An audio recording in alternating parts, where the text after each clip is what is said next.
Sobrani kognok namani se hamrini afa sasale manai khati zaga chukha tong thailo nasin zaga no bole bini khapang phiog tongui nai bobai langmania motok no thubu tongui nai bobai langmania motok no thubu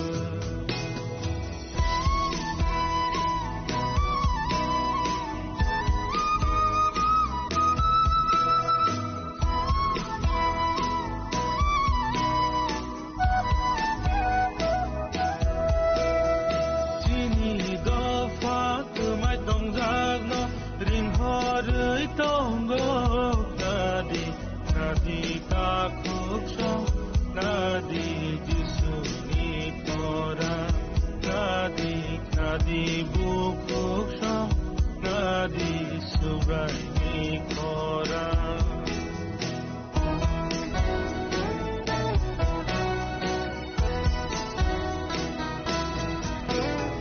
chili do pa kumai tong jak no ring horei tong go nadi nadi ta khup so nadi jisu ni korang nadi nadi bo khup so nadi subai ni korang subrai ni kogno khamani se hamrini afa salsale manai khati jaga chukha tong thaino nasin sagano bole bini khapang phiog tongui nai bobai langmania motok no thubu tongui nai bobai langmania motok no thubu Tripura orang sarni hani besar Ojisule cengo ring hode tongo ring manok kadi oisa Okunjuno kachom dikisa Ojora tong sani khakti pilyang hake menago kulai nai salsa Okom nori tanai salsa Okuma oi tanai salsa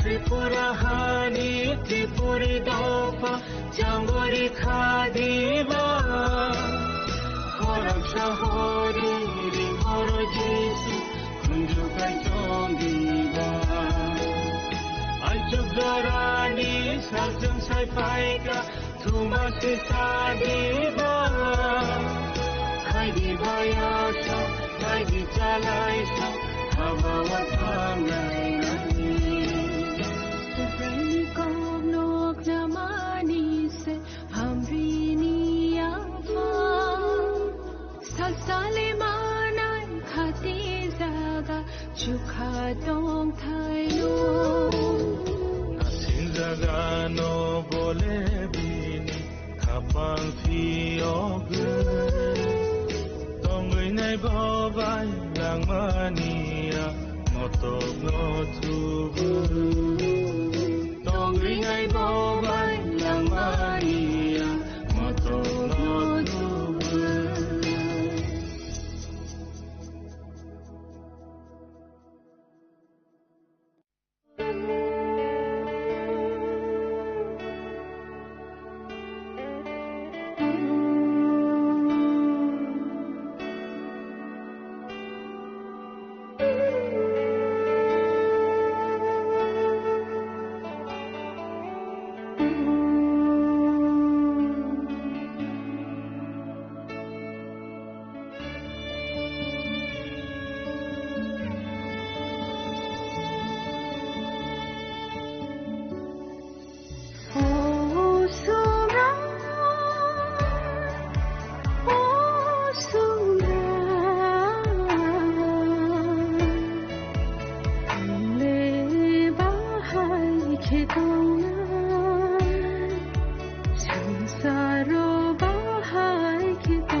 koknaya borokni langmao hamsa mengkeri simia mas makomornai koknanai borokni langmao ke hamsa mengphayo hamsa mengphainai simia ayo kolokbo nai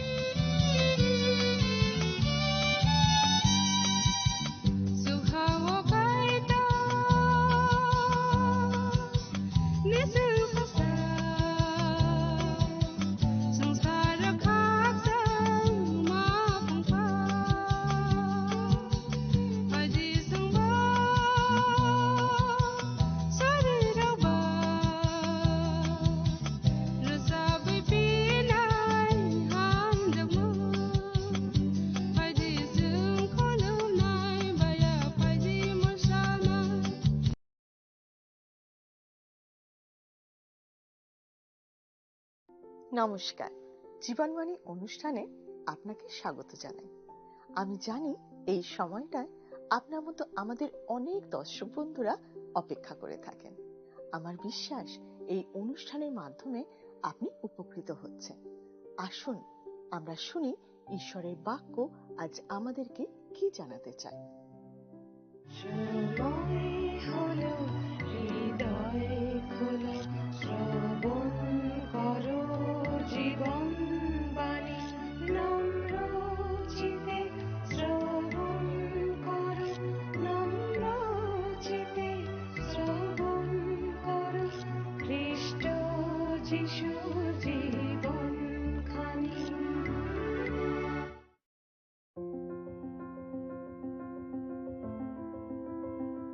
পবিত্র বাইবেলের বিভিন্ন পুস্তকগুলির ধারাবাহিক অধ্যয়নে আমরা বর্তমানে নতুন নিয়মের অন্তর্গত দ্বিতীয় থিসলনিকীয় পুস্তকটি থেকে আলোচনা করছি।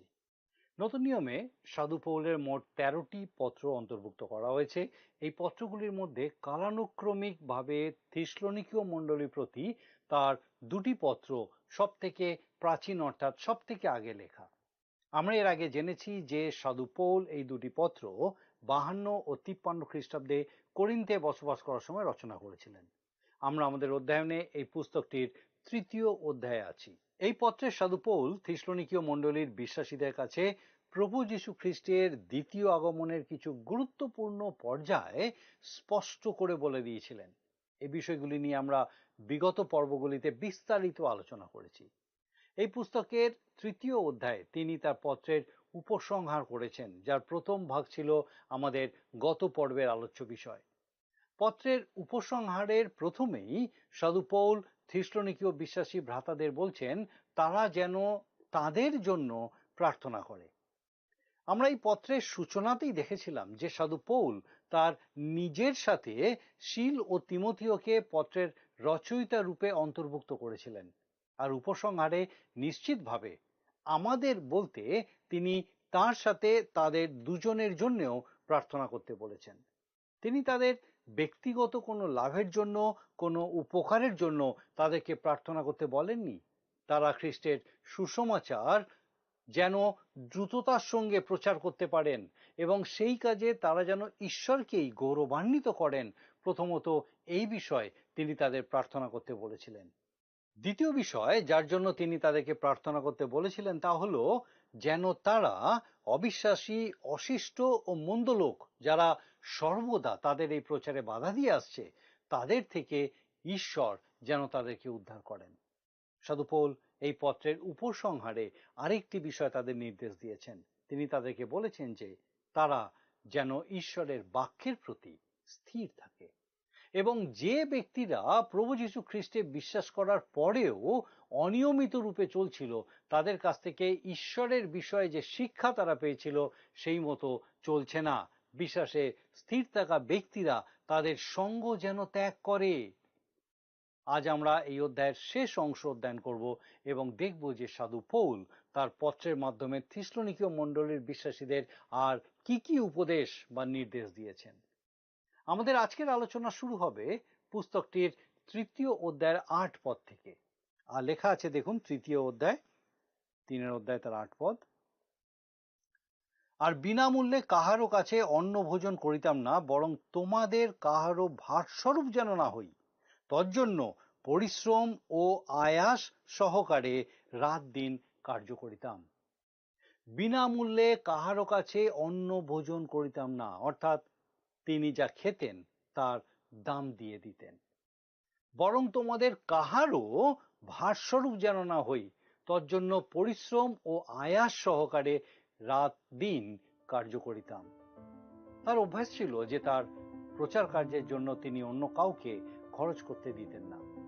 আমার বিশ্বাস এই অভ্যাস তার প্রথম যাত্রার ক্ষেত্রে আরো বিশেষ করে প্রযোজ্য ছিল। তিনি কোনো নগরে প্রচারে গেলে তার জন্য কোনো হোটেল ঠিক করা থাকতো না, তার যাতায়াতের খরচও কেউ দিত না, তার জন্য কেউ চাঁদাও সংগ্রহ করত না। তিনি তার নিজের সমস্ত খরচ বহন করার বিষয়ে খুব সতর্ক ছিলেন। তিনি এই কথা থিসলনিকীয়দের এবং করিন্থীয়দের কাছে বলেছিলেন। এমনকি মণ্ডলীর স্থাপন করার সময় তিনি তাম্বু তৈরি করে তার খরচ চালাতেন। যদিও মণ্ডলীগুলি স্থাপিত হওয়ার পরে সাধু পৌল যখন দ্বিতীয় ও তৃতীয়বারে তাদের কাছে গিয়েছিলেন, তখন কিন্তু তিনি তাদের থেকে দান গ্রহণ করেছিলেন।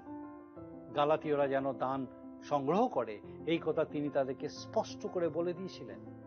তাদের দানের জন্য ফিলিপিওদেরকে তিনি ধন্যবাদ জানিয়েছিলেন। তিনি নিজে তার তৃতীয় প্রচার যাত্রায় জেরুসালেমের দরিদ্র সাধুদের জন্য চাঁদা তুলেছিলেন। নিশ্চিতভাবে খ্রিস্টের আগমনের পরম সত্য সাধু পৌলকে একজন ধর্মান্ধ করে তোলেনি, কিংবা আর্থিক বিষয় সম্বন্ধে অবাস্তব অবস্থান গ্রহণ করতে হয়নি। প্রতি যুগেই কিছু ধর্মান্ধ মানুষ থাকে। বিগত শতাব্দীতে কিছু লোক ছিল যারা খ্রিস্টের প্রত্যাবর্তনের আশা করছিল, তাই তারা তাদের বাড়িঘর, তাদের বিষয় সম্পত্তি বিক্রি করে দিয়ে সাদা চাদরে নিজেদেরকে ঢেকে ছাদের উপরে প্রভুর জন্য অপেক্ষা করত। তাদের অনেক কাজই তাদের ধর্মান্ধ হিসেবে চিহ্নিত করত। যেমন তাদের ছাদের উপরে যাওয়ার কি প্রয়োজন ছিল? প্রভু কি কেবল ছাদের উপর থেকেই মানুষকে আকাশে নিয়ে যেতে পারতেন, ঘরের ভিতর থেকে নয়? আর যদি ওপরে ওঠারই প্রয়োজন ছিল, তাহলে পাহাড়ের চূড়া কি আরো ভালো হতো না? আর সাদা চাদরেরই বা কিসের প্রয়োজন ছিল? আমার মনে হয় প্রভুর উপস্থিতি হলে তিনি আমাদের ঠিকই উপযুক্ত আবরণ দেবেন। আর কেনই বা তারা তাদের বিষয় সম্পত্তি বিক্রি করে অর্থ একত্রিত করত? তারা কি মনে করেছিল তাদের সেখানে টাকা পয়সার প্রয়োজন হবে? দেখুন, লোকজন খুবই অদ্ভুত, অর্থহীন কাজ করতে পারে, কারণ তারা বলে খ্রিস্টের আশু আগমন তারা বিশ্বাস করে। ঘটনা হলো যে বাইবেলে এরকম কোনো ধর্মবিশ্বাস নেই যা আপনাকে আরো কষ্ট করে কাজ করাবে বা খ্রিস্টের জন্য সংবেদনশীল করে তুলবে। আপনি প্রভুর জন্য তার কাজের কোনো একটি পর্যায়ে ব্যস্ত থাকবেন। আপনি জগতের ক্ষেতে ঈশ্বরের বাক্যের কিছু বীজ বপন করে যাবেন, যাতে তারা ফসল ফলাতে পারে। আমাদের যে অধিকার নাই তাহা নয়, কিন্তু তোমাদের নিকটে আপনাদিগকে আদর্শ রূপে দেখাইতে চাহিলাম, যেন তোমরা আমাদের অনুকারী হও। 9 পদে বলছেন সাধু পৌল, লেখা আছে। সাধু পৌল বলছেন একজন প্রেরিত হিসেবে তিনি তাদের প্রভুর দিকে নিয়ে এসেছেন এবং একটি মণ্ডলী স্থাপন করেছেন। তার অধিকার আছে দানের জন্য দাবি করা, কিন্তু তিনি এমন কাজ করেননি যে এই জন্য যে থিসলনিকির বিশ্বাসীদের কাছে একটি উদাহরণস্বরূপ হতে পারেন, যাতে তারা কোনোভাবে ধর্মান্ধ না হয়ে যায়। সাধু পৌল পরিচর্যা কাজকে খুব বাস্তবসম্মত করে তুলেছিলেন। তিনি নিজের হাতে কাজ করে এই কাজের খরচ যোগাতেন, আর সেটা তিনি করতেন যাতে থিসলনিকীয় বিশ্বাসীদের কাছে তিনি একটা উদাহরণ হয়ে উঠতে পারেন। 10 পদে তিনি এই বিষয়ে বলছেন, দেখুন লেখা আছে 10 পদ। কারণ আমরা যখন তোমাদের কাছে ছিলাম, তখন তোমাদিওকে এই আদেশ দিতাম যে যদি কেহ কার্য করিতে না চায়, তবে সে আহারও না করুক। একজন বিশ্বাসী যিনি প্রভুর প্রত্যাবর্তনের অপেক্ষায় আছেন, তিনি ঘুমিয়ে ঘুমিয়ে স্বপ্ন দেখেন না, বরং তিনি তার একজন কর্মচারী। কাজের বিনিময়ে খাদ্য। তার প্রতিষ্ঠিত মণ্ডলীগুলিতে সাধু পৌল এইরকমই নিয়ম করে দিয়েছিলেন। আর তাই তিনি এখানে বলছেন, যদি কেহ কার্য করিতে না চায়, তবে সে আহারও না করুক। আজকে আমরা ভাববাণীর ক্ষেত্রে এক ধরনের ধর্মান্ধতা দেখতে পাচ্ছি। ইন্টারেস্টিং বিষয় হলো যে এই পত্রে যা মূলত ভাববাণীর বিষয়ে কথা বলছে, তার প্রায় অর্ধেকটাই হচ্ছে ব্যবহারিক বিষয় সম্বন্ধে। তিনি তার মণ্ডলীতে খ্রিস্টের আগমনের ব্যবহারিক দিকটা তুলে ধরছেন। ভাববাণী সম্পর্কে ধর্মান্ধ হওয়া এক বিষয়, আর অন্য বিষয় হলো ভাববাণীর সত্যকে বিশ্বাস করা এবং তারপরে সেটাকে জীবন ধারণের জন্য প্রস্তুত করে তোলা, যাতে সেটা বাস্তবসম্মত ও কার্যকারী হতে পারে। আমাদের অপেক্ষারত হয়ে কাজ করে যেতে হবে। কোনো এক অট্টালিকায় বেড়াতে এসে একজন দর্শনার্থী সেখানকার সুন্দর সাজানো বাগান দেখে মালির খুব প্রশংসা করেছিলেন। তারপর তিনি মালিকে জিজ্ঞাসা করেছিলেন, শেষ কবে এই বাড়ির মালিক এখানে এসেছিলেন? মালি বললেন, প্রায় 10 বছর আগে। দর্শনার্থী ভদ্রলোক তাকে প্রশ্ন করলেন, তাহলে আপনি এত সুন্দর, এত পরিপাটি করে কেন বাগানের যত্ন নিচ্ছেন? এর উত্তরে মালি বললেন, কারণ আমি তার জন্য অপেক্ষা করছি। ভদ্রলোক বললেন, তিনি কি আগামী সপ্তাহে আসবেন? মালি উত্তরে বললেন, তিনি কবে আসবেন সেটা আমি জানি না, যদিও আমার মনে হয় যে তিনি হয়তো আজকেই আসবেন। যদিও তিনি সেই দিন আসেননি, কিন্তু মালি তার শীঘ্র আগমনের প্রত্যাশাতেই দিন কাটাচ্ছিলেন। মালি মোটেই বাড়ির গেটে দাঁড়িয়ে তার মনিবের আসার অপেক্ষা করছিলেন না, কিন্তু বিশ্বস্তভাবে নিজের কাজ করে যাচ্ছিলেন। আর এই বিষয়ে সাধু পৌল বলেছেন যে আমাদের ঈশ্বরের কাজে অবিচল হয়ে থাকতে হবে, এটা মনে রেখে যে তিনি একদিন প্রত্যাবর্তন করবেন। যদি কেহ কার্য করিতে না চায়, তবে সে আহারও না করুক। দেখুন, থিসলনিকীয়দের মধ্যে কয়েকজন ধর্মান্ধ ব্যক্তি ছিল, যারা নিজেদের সব কাজ থেকে সরিয়ে নিয়েছিল আর সিদ্ধান্ত নিয়েছিল যে তারা প্রভুর আগমনের অপেক্ষায় তাদের সব সময়টা ব্যয় করবে। সাধু পৌল লিখেছেন, দেখুন 11 পদ, সাধু পৌল বলছেন, বাস্তবিক আমরা শুনিতে পাইতেছি তোমাদের মধ্যে কেহ কেহ অনিয়মিত রূপে চলিতেছে, কোনো কার্য না করিয়া অনধিকার চর্চা করিয়া থাকে।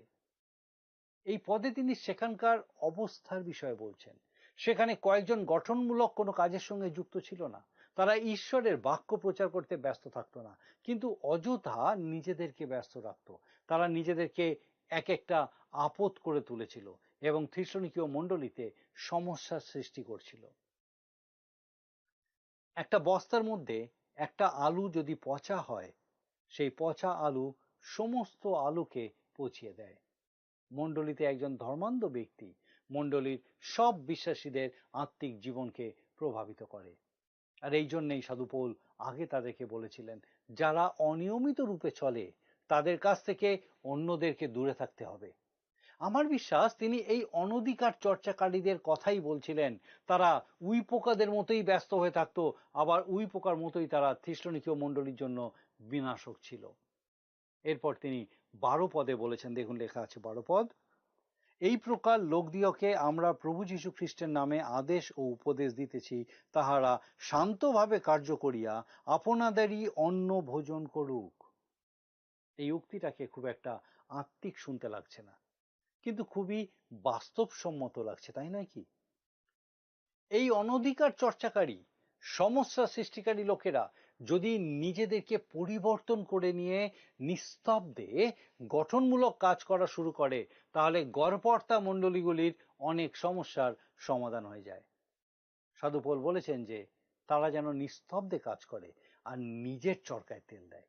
তিনি বলেছেন, দেখুন 13 পদ, আর হে ভাতৃগণ, তোমরা সৎকর্ম করিতে নিরুৎসাহ হইও না। কি অপূর্ব সুন্দর কথা এটা! একজন বিশ্বাসী যিনি পবিত্র প্রত্যাশা ধরে থাকেন, তিনি যেন কখনোই প্রভুর কাজ করে ক্লান্ত না হয়ে পড়েন।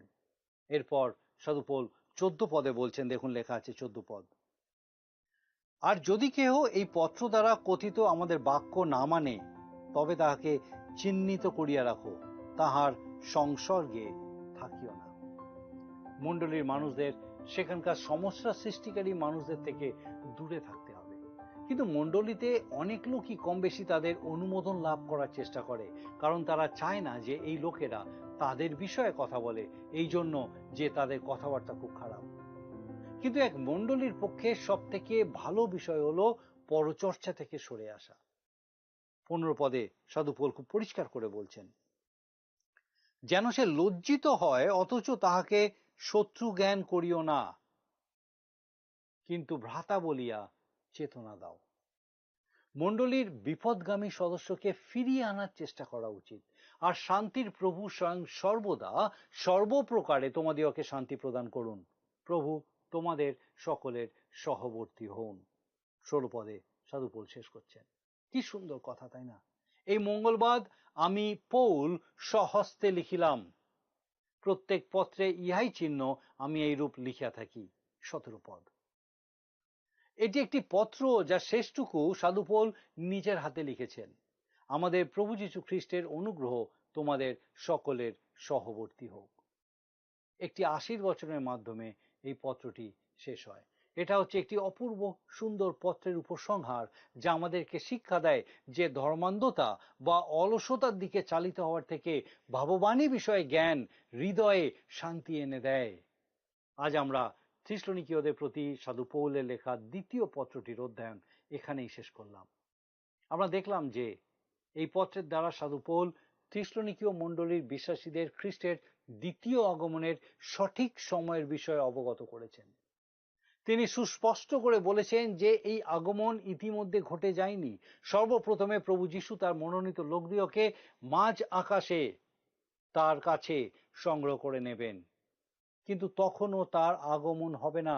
তার আগমনের আগে জগতে এক পাপ পুরুষের আবির্ভাব হবে, যে বহু মানুষের সাথে ছলনা করবে, এবং সেই ব্যক্তি যাকে সাধু যোহন খ্রিস্টারই বলেছেন, তার দ্বারা অবশিষ্ট সমস্ত বিশ্বাসীবর্গ এক মহা ক্লেশের সময় প্রবেশ করবে। আর তারপর প্রভু যীশুর আগমন হবে এবং তিনি তার মুখের নিঃশ্বাস দ্বারা সেই ব্যক্তিকে সংহার করবেন। এই পত্রে সাধু পৌল বিশ্বাসীদের বলেছেন তাদের উচিত সেই মহাক্লেশের মধ্যেও তাদের বিশ্বাসে দৃঢ় থাকা এবং শেষ সময় সম্পর্কে মিথ্যা শিক্ষার দ্বারা বিভ্রান্ত না হওয়া। এই পত্রটিতে খ্রিস্টের প্রত্যাবর্তনের অপেক্ষার সময়ে অধ্যাবসায়ের গুরুত্ব, তার প্রত্যাবর্তনের জন্য অপেক্ষায় থাকার গুরুত্ব এবং অকর্মণ্য না থাকার উপরে জোর দেওয়া হয়েছে। এই পত্রের প্রধান বিষয়গুলো আসলে একবার দেখে নিই। প্রধান বিষয়গুলো, প্রথমত ভ্রান্ত শিক্ষা। সেই সময় অনেকেই বিশ্বাস করত যে প্রভুর দিন ইতিমধ্যে এসে গেছে, ফলে সাধু পৌল এই ভুল ধারণাটি সংশোধন করতে চেষ্টা করেছিলেন। দ্বিতীয়ত পাপ পুরুষ, একটা গুরুত্বপূর্ণ চরিত্র যা খ্রিস্টের আগমনের আগে বহু মানুষকে ক্লেশ দেবে। তৃতীয়ত ক্লেশ। থিসলনিকীয় বিশ্বাসীরা খুবই নিপীড়নের মুখোমুখি হচ্ছিল এবং সাধু পৌল তাদের ধৈর্য ধরে সহ্য করার জন্য উৎসাহিত করেছেন। চতুর্থ খ্রিস্টের পুনরাগমন। পত্রটিতে গুরুত্ব দিয়ে বলা হয়েছে যে খ্রিস্ট অবশ্যই প্রত্যাবর্তন করবেন, তবে তা শুধুমাত্র অধর্মী ব্যক্তির আবির্ভাবের পরেই। পঞ্চম খ্রিস্টীয় জীবনযাপন। সাধু পৌল বিশ্বাসীদেরকে খ্রিস্টের প্রত্যাবর্তনের জন্য অপেক্ষা করার সময় তাদের বিশ্বাসে অবিচল থাকতে এবং কঠোর পরিশ্রম করতে উৎসাহ দিয়েছেন। আমাদের আজকের পর্বের আলোচ্য বিষয় ছিল এই পত্রের তৃতীয় তথা শেষ অধ্যায়, যেখানে সাধু পৌল তার পত্রের উপসংহার করেছিলেন। আজকে আমরা যা যা অধ্যয়ন করলাম, আসুন আরেকবার সংক্ষিপ্ত রূপে দেখে নিই। প্রথমত, বিশ্বাসীদের তাদের গমনাগমনে ও কার্যে সংস্থাপিত হয়ে থাকা উচিত। দ্বিতীয়ত, প্রভু যীশু বিশ্বস্ত, তিনি আমাদেরকে সুস্থির করবেন। তৃতীয়ত, সাধু পৌল তার প্রচারের কাজে কারোর উপরে ভারযুক্ত হতেন না, কিন্তু নিজের খরচ নিজেই বহন করতেন। চতুর্থ, সাধু পৌল তার প্রচার কার্যকে সম্পূর্ণরূপে বাস্তবসম্মত করে তুলেছিলেন। আমাদের আগামী পর্বে আমরা বাইবেলের আরো একটি পুস্তক থেকে অধ্যয়ন শুরু করব। আমার বিশ্বাস মহান ঈশ্বর বিশেষভাবে আপনার সঙ্গে কথা বলছেন। তার এই জীবন্ত বাক্যের অধ্যয়নের মধ্যে দিয়ে আমার বিশ্বাস মহান ঈশ্বর বিশেষভাবে আপনার সঙ্গে কথা বলছেন। বিশেষ করে এই যে দ্বিতীয় থিসলনিকীয় পত্রটি আমরা অধ্যয়ন করলাম, বিভিন্ন বিষয় শিখলাম, ঈশ্বর তার জীবন্ত বাক্য দ্বারা আমাদের সঙ্গে কথা বললেন, এবং আমার বিশ্বাস যা বিষয় আমরা শিখলাম এই প্রত্যেকটা বিষয় আমরা উত্তরোত্তর বৃদ্ধি পাবো, যেন সেই ঈশ্বরের দেখানো পথ থেকে বা তার যে সত্য তার থেকে আমরা দূরে না সরে যাই, কিন্তু তার সত্যে সঠিক থেকে স্থির থেকে তার সেই আগমনের প্রত্যাশা করি, যখন তিনি আসবেন এবং সেই তার মণ্ডলীকে মাঝ আকাশে তুলে নেবেন, যেন আমরা তার সঙ্গে সেখানে থাকতে পারি, এবং তারপরে যখন তিনি আসবেন রাজত্বের জন্য, যেন তার সঙ্গে আমরা এসে রাজত্ব করতে পারি। আসুন প্রার্থনায় যাই, আর আমি চাইবো আপনিও যোগ দিন। আসুন প্রার্থনা করি।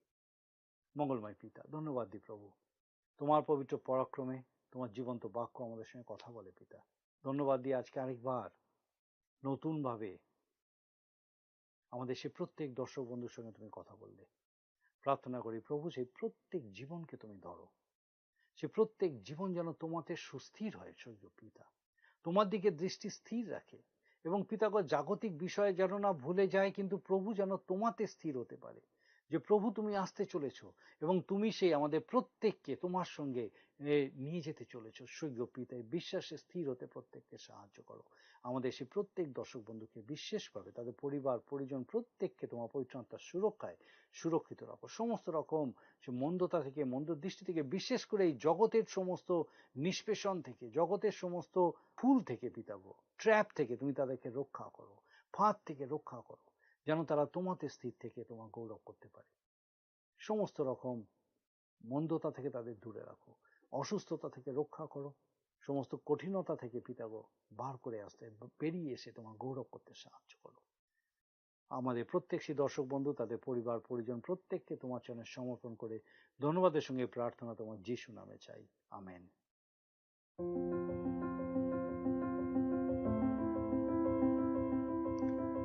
আমার বিশ্বাস এই অনুষ্ঠান আপনার নিশ্চয়ই ভালো লেগেছে।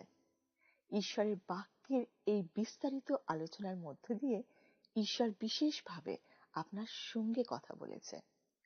আমরা খুব খুশি হব যদি আপনি এই বিষয় আমাদেরকে আরো বিশদে জানান। একই সঙ্গে আপনার কাছে আমাদের অনুরোধ, আপনার প্রার্থনার বিষয় সকল জানাতে পারেন। আমরা আপনার জন্য নিশ্চয়ই প্রার্থনা করব। আগামী অনুষ্ঠানে আবার দেখা হবে। ঈশ্বর আপনাকে সুস্থ রাখুন ও সুরক্ষিত রাখুন। নমস্কার। আসুন আমরা আজকের প্রশ্ন উত্তরে আসি। গতকালের প্রশ্নের উত্তর অপশন সি, প্রভুর বাক্য যেন দ্রুতগতি ও গৌরবান্বিত হয়। আজকের প্রশ্ন, সাধু পৌল থিসলনিকীয় বিশ্বাসীদের কিসের জন্য নিরুৎসাহ না হতে বলেছেন? অপশন এ সৎকর্ম, বি বাক্য প্রচার, সি অন্নভোজন, ডি এর প্রত্যেকটি। প্রিয় বন্ধু, এই প্রশ্নের উত্তর আগামীকাল সন্ধ্যা 6টার মধ্যে option A B C D সহকারে আপনার নাম ও সম্পূর্ণ ঠিকানা সহ 9433497235 এই নম্বরে SMS বা হোয়াটসঅ্যাপে পাঠাবেন।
যদি আপনার এই অনুষ্ঠান ভালো লেগে থাকে তাহলে এই নম্বরে একটি মিসড কল করুন।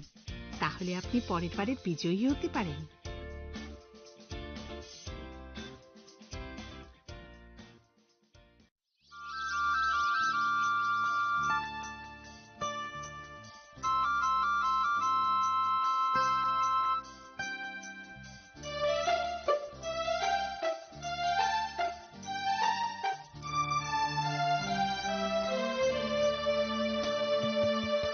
নীল আকাশ সুন্দর পৃথিবী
Langmani pohalase, langmani bugrabalase, langmani tinambo nanse. Langmani pohalase, langmani bugrabalase, langmani tinambo nanse. Langmani tinambo nanse.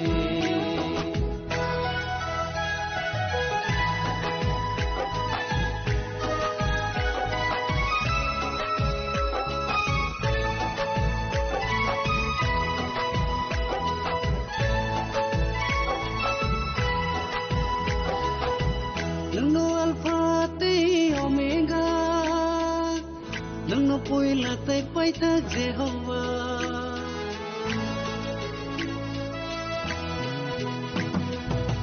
Nano Alpha te Omega, Nano poila tay paita Jehovah. Sinirang nanoranay, lama ko befunamay, aparang itinamo nansi. Sinirang nanoranay, lama ko befunamay.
Mini kuri wono tongkia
Kulumkha, Tripura haste ni chota lukurogno, Diwali, ke dhanteras ni ani hamzagma, dekha kaham yafaro.